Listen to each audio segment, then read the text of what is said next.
Welcome to the stage, Rachel Burnham, please.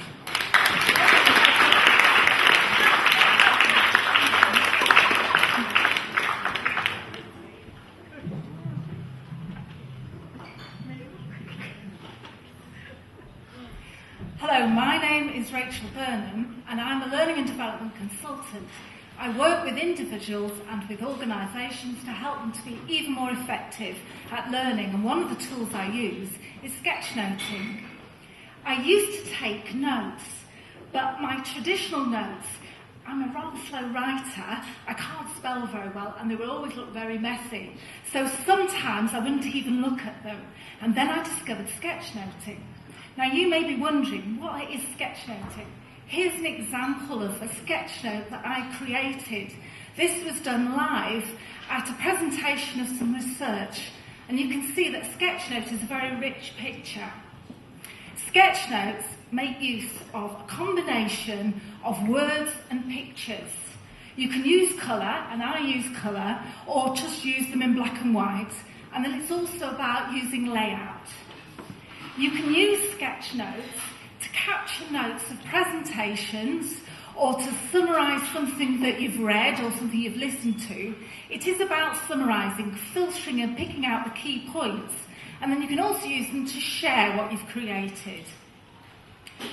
Sometimes people worry that they can't draw and therefore they wouldn't be able to sketchnote.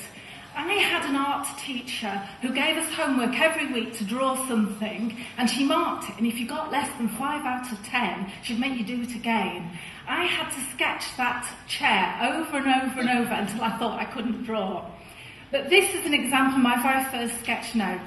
Somebody was talking about resilience, and they talked about the ability to bounce back. So I drew a circle, coloured it in red, created a bounce line.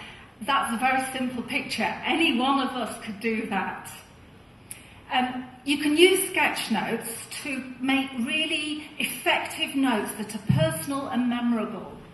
And the reason why they're so effective is because of something we know about from cognitive psychology, dual coding. So when you create a sketchnote, the combination of words and pictures gives you two things to latch onto and help you to remember. You can also use sketchnotes for planning. This is actually my planning sketchnote for this particular talk. You can see it's a bit more messy, just in black and white. But it's a very good way of planning something.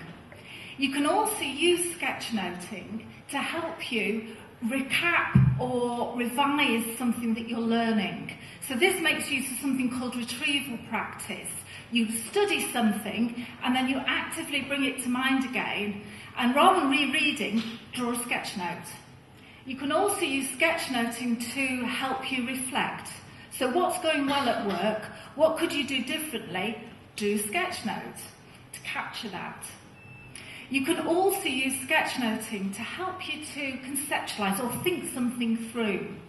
So group your ideas together, connect information and ideas together, and it's a really good way of helping you to put ideas together. Here's an example I created. So I've been doing some research in how you use virtual reality in learning and development.